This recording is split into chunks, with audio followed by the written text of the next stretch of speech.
Merry met virtual traveller, hello and welcome to Stories from Lore, a monthly podcast that explores folklore and the stories it inspires.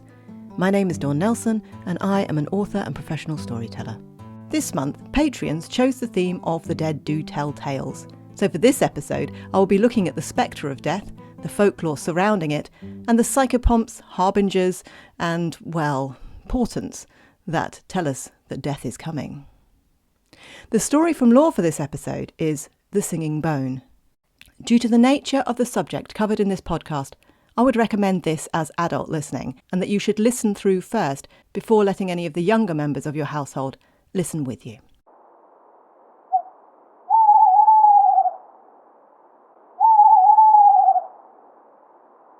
There are many expressions that we have come up with for the end note of our lives. Kick the bucket, pushing up daisies, passed on, turned up your toes, carked it, pop your clogs, pegged it, 6 feet under, sleeping with the fishes, bought it or bought the farm. There are many reasons for these phrases, and the last one is actually quite tragic, as it came about in the 1950s and was used to refer to the US Air Force trainees who crashed on farmland. Compensation was awarded to the farmer for the destruction of the land that obviously had come about when the pilot crashed, and so therefore the pilot had bought the farm with his life. The point of this litany of words that allow us to avoid the subject of death is just that. We rarely actually say what we mean when it comes to death. And so is it any wonder that there are so many stories, folklore, mythology, rituals and superstitions surrounding this subject. Death itself is often portrayed as a tall figure in a black cloak, sometimes faceless and usually carrying a scythe, leading to the nickname the Grim Reaper, or just Reaper. They are often just a skeleton, and this figure has also been depicted as carrying a bow, spear, or even a violin made of bone, and in the English and German cultures predominantly seen as male. But in the French, Spanish and Italian cultures, it's often portrayed as male or female. L'Ankou is one of the more gender-fluid death figures and hails from Breton folklore. Ankou is effectively the Grim Reaper. But this figure changes, as Ankou themselves appears as a vision of the last person in the community to die. They do always look the same though, there's still a skeleton, and they will have a white hat and often their head is revolving in this case. But you just know who it was. The Ankou arrives in a cart or wagon in a kind of bring out your dead style scenario, and sometimes can also be found captaining a large ship or a barge called the Bag Noz. This transports the souls of the dead to the other side, as well as Ankou's cart or wagon. I guess it depends where you die as to which vehicle Ankou comes to collect you in. There are, of course, a number of psychopomps in folklore and mythology. That is, spirits, angels and or ghosts who come for your soul and escort you to the other side. Another collector of the dead from Irish folklore is the Dullahan. The Dullahan can be either male or female as well, and is headless, or rather his or her head isn't exactly on their shoulders. No, they carry their head under their arm, and the head wears a grotesque ear-to-ear smile. The Dullahan, too, possesses a carriage, and a little like a banshee will often come for the person who is about to die, so before they are dead, but definitely on their way. But if the Dullahan does come calling, you should never look directly at them. They do not like to be observed, and they will beat you with a whip that is made from the vertebrae of a spine. So now we know that death can take many forms when he or she arrives to take your soul. How do you know they're coming?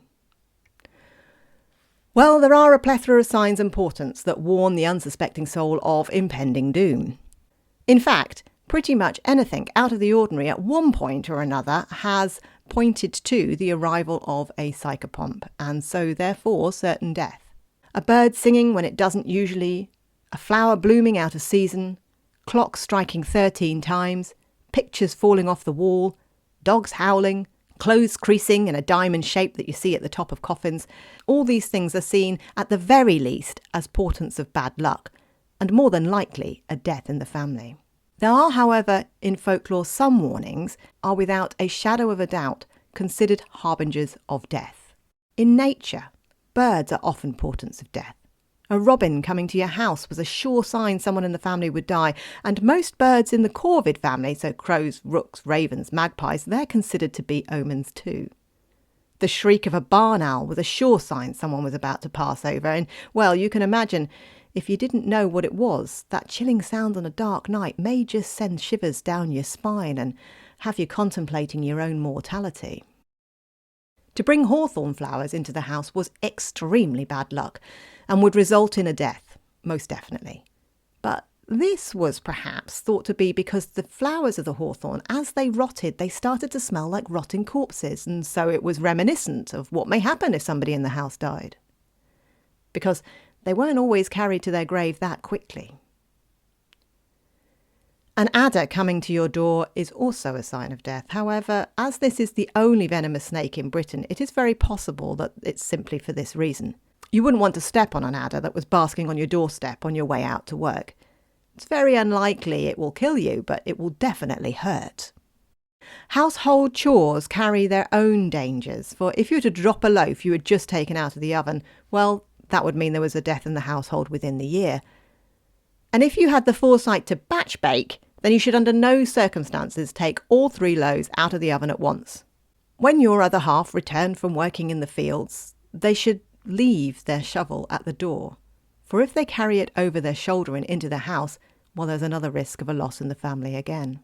So those are just a few of the signs that might tell us that death is on their way. But there are also several folkloric figures who are said to be harbingers of death. One of the most well-known of these is, of course, the banshee from Irish folklore. The banshee is said to be heard wailing before the death of a family member, and in some cases, some families have their own personal banshee. You know you'd made it when you got your own personal banshee. And this banshee will always warn them of an impending death in the family. The cries of the banshee are said to be terrifying, wailing, howling, gnashing of teeth that cannot be mistaken for anything else. Although it has got me thinking of fox cries in the night and those barn owl shrieks again. In Wales, this figure is called the cyhyraeth and serves the same purpose, to foretell a death with a disembodied wailing. This being is sometimes synonymous with the Hag of the Mist, a most hideous and ugly being, wrinkled and unkempt, with long black teeth and sallow, deeply corporeal features. And that has me thinking back to last month's episode, A Country for Old Hags, and all of that folklore surrounding the Cailleach, who is just that, a hag of the land. In Scotland, it is the Ben Near that wails, and is another predictor of death. Only this time, she's quite specific about who she is wailing for.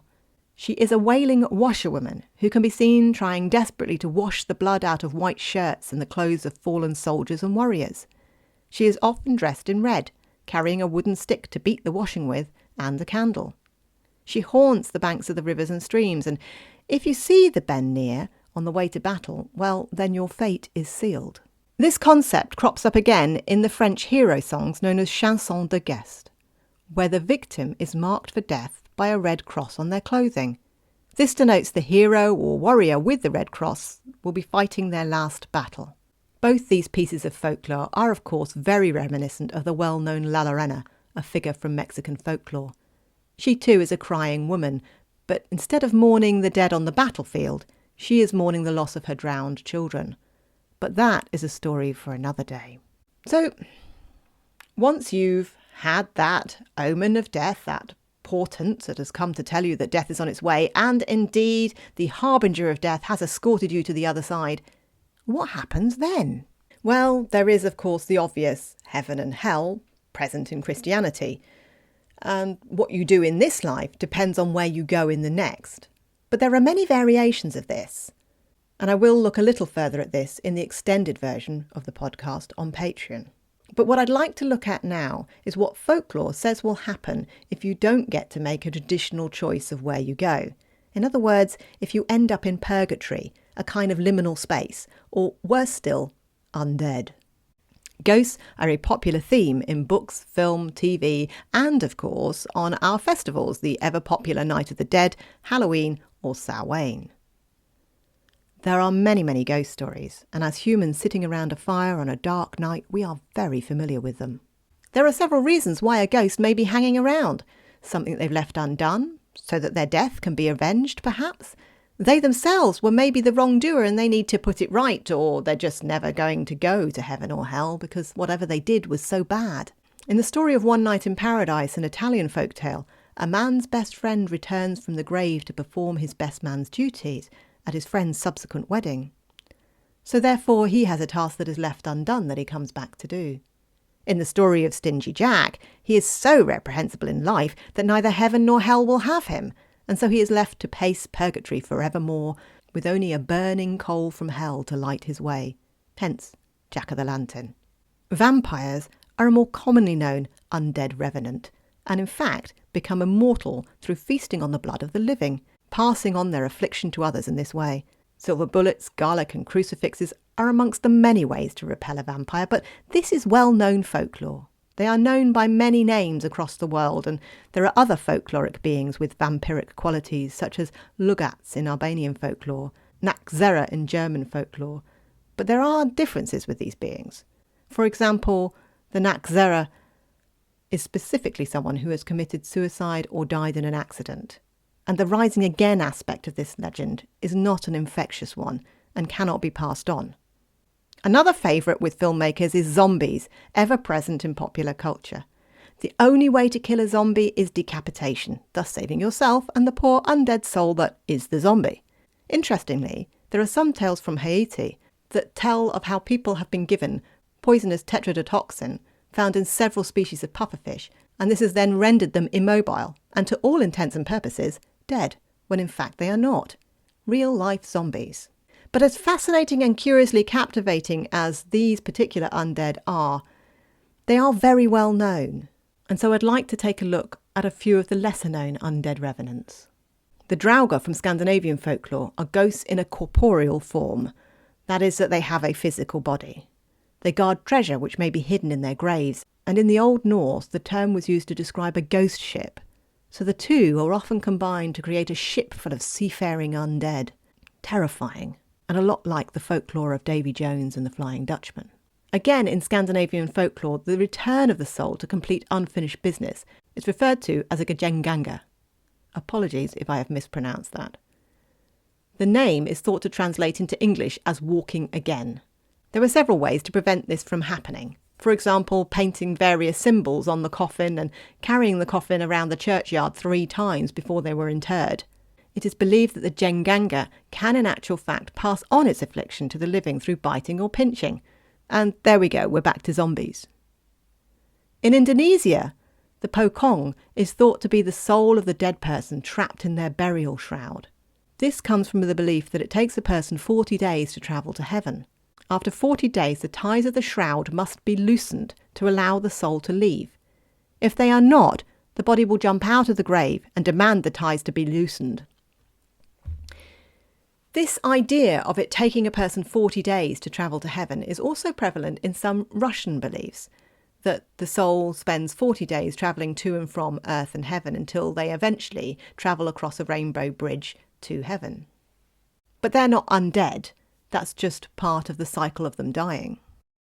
Finally, in China, the Yiangshi is a reanimated corpse that hops around looking for victims from whom they will suck the life force, akin to a kind of energy vampire.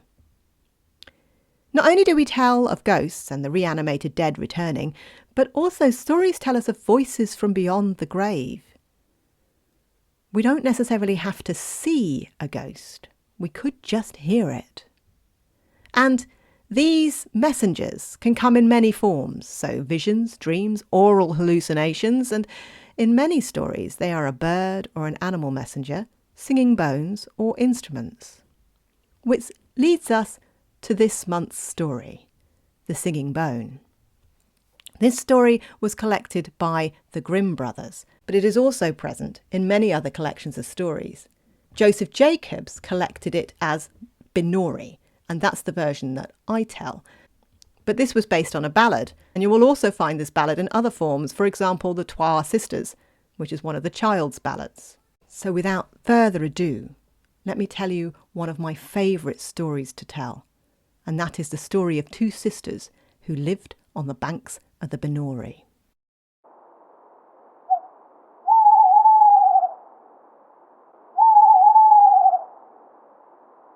Follow me along the river Banshee. As you follow the path, you will wander past reed beds, ducks and swans, watermills, small villages and large towns. And eventually, just past the mountains, you will find a manor house. And there lives a widower and his two daughters. They are Rose and Maria. Rose is the older of the two. She has long dark hair and olive skin, beautiful brown eyes. She's a very handsome girl. Her younger sister, Maria, has long blonde flaxen hair and eyes as green as the meadows. She too is a beauty. These two sisters have grieved together for the loss of their mother. They have played together as they were growing up. They have laughed together. And they have kept the house together. But there is one thing that they cannot both do, and that is love the same man. And so it is, when a prince who has been out hunting requires shelter for the night, and their father allows them to stay at the manor house, the prince falls in love with Maria. Now, Maria is the younger, and well, it should really be the older one that marries first. But the father, he is not going to turn down the attention of a prince. If one of his daughters can marry well, then surely that is better than nothing. And so he encourages this courtship. The prince visits week after week. He spends many days walking in the meadows with Maria, and Maria too falls in love with the prince, and it is arranged that they will be married. Their wedding day is set. Rose and Maria are down by the banks of the Banshee, and they're washing the cloth that will be used to make Maria's wedding dress. Maria is full of joy and the wonders of what she will experience when she reaches the palace. How wonderful it will be to have servants and her every wish looked after, and to marry a handsome prince and never to want for anything else ever again. And Rose, who too loves this prince and feels that it really should be her that is marrying him and not her younger upstart sister. Well, this jealousy has festered within her for weeks. She can't hear any more of this from Maria. And so she pushes her sister into the river. It is spring. The water is high and fast flowing, and it does not take long for Maria to be washed away down the stream. She desperately tries to pull her head above the water, screaming to her sister, "Help me, help me," thinking that her sister cannot have done this on purpose. But her sister stands there, albeit weeping. Her sister stands there and watches as Maria disappears under the water of the Banshee. Rose rushes home to her father and tells him of the terrible accident that has befallen Maria. She is holding the soaking wet cloth, and she looks down at it and she says, "But father, let us not anger the prince. He can still have a match. I will marry him." He breaks the news to the prince, who is of course devastated, but he is not unaware of Rose's beauty. And he thinks this would be a good match as well.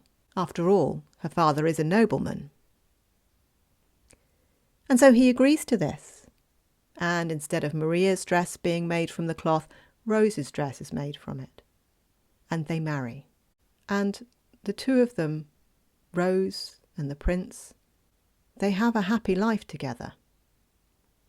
They have 2 children, and eventually the prince becomes king and Rose his queen.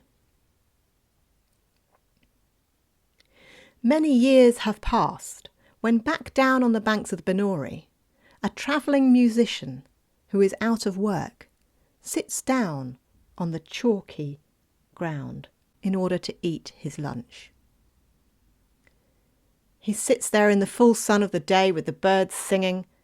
He can hear the music of the world, and he longs to be able to play his music himself again.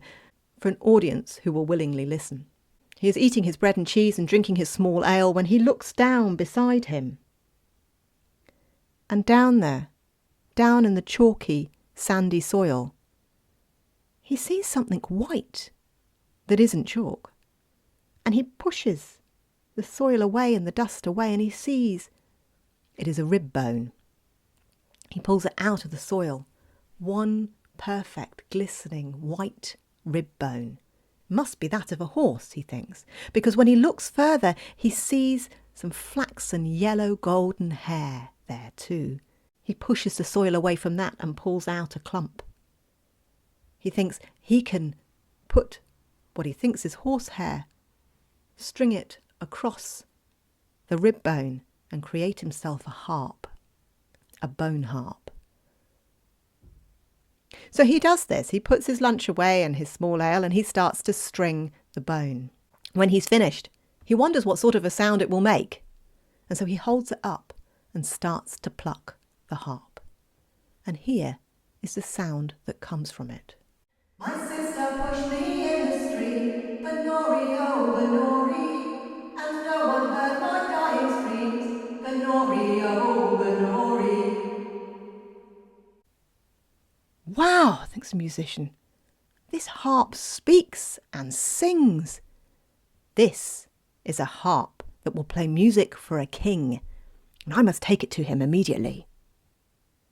He hurriedly packs any of his belongings that he's left on the side back into his bag, and he carries on and follows the path down past the Benori to the city, where Rose and her king rule. He knocks on the grand door of the palace. I have a harp for the king, a harp like no other, a harp that sings. Well, the guard doesn't believe him. He says, don't be ridiculous. The king's not going to want to be bothered about silly things like that. You are clearly lying. Oh, I'm not.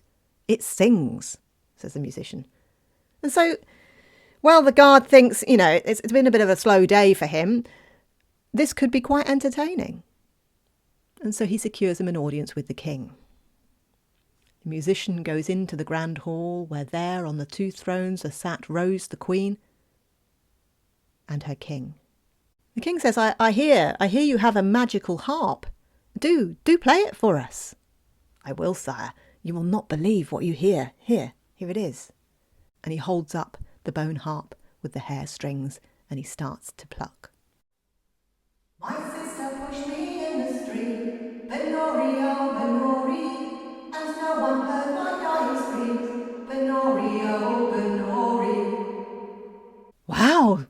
Wow, says the king. That's amazing. Does it do anything else? I'm not sure. Let's see, sire. So again he holds up the bone and hair harp and plays once more. And there she sits beside the king, Benori, oh Benori, and never paid for all her sins, Benori, oh Benori. Rose's face is ashen. She knows that the harp speaks the truth, and now she remembers what she had done all of those years ago. In that king's land, there is only one thing that can happen to somebody who has committed murder, regardless of whether or not they are a queen. And so Rose was put to death.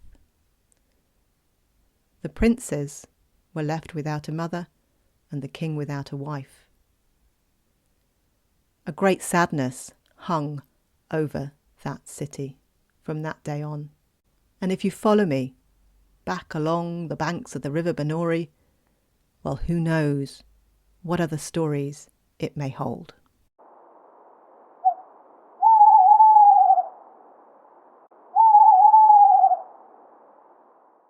That is one of my favourite stories to tell. For various different reasons, it appeals to the themes that I enjoy in story, because I started writing murder mysteries when I first started my journey as an author and storyteller.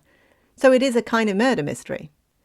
But also the reason I like it is because there are two strong female characters in it, with their own demons, if you like. They're not passive in this story.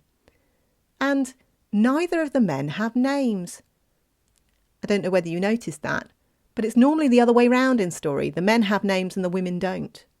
You'll find this story retold over and over in many different formats. So do watch out for it, because it's a cracker. Thank you to patrons for their continued support of my storytelling and, of course, the podcast. You can become a patron to benefit from a range of rewards, and my Patreon is called Rewild Yourself Through Story. And it's focused on using story to reconnect with the land we live on and the nature within it. You can get digital zines, Wheel of the Year celebration sheets, audio stories, and of course extended versions of this podcast. They're all available as rewards. In the extended version of this episode, available via my Patreon, I will continue to look at death in mythology and the way different cultures look after their departed. The second story that I'm telling for patrons for this episode is my original tale, The Legend of the Banshee. There are, of course, other ways to support the podcast. You can do this by sharing the podcast with your friends or leaving me a review, as all of this helps these stories to travel to new audiences and find new souls and bones to warm. If you wish to hear more stories woven with folklore in the old ways, you can find me on Instagram as dd_storyteller, on Facebook as dd storyteller, and via my Facebook group Stories from Lore, where there are Facebook Lives, behind the scenes, and we share books, music recommendations, and chat a little about the podcast. I hope to see you there, as I'd love to tell you another story. Until then, I'll see you next time. Toodle pip.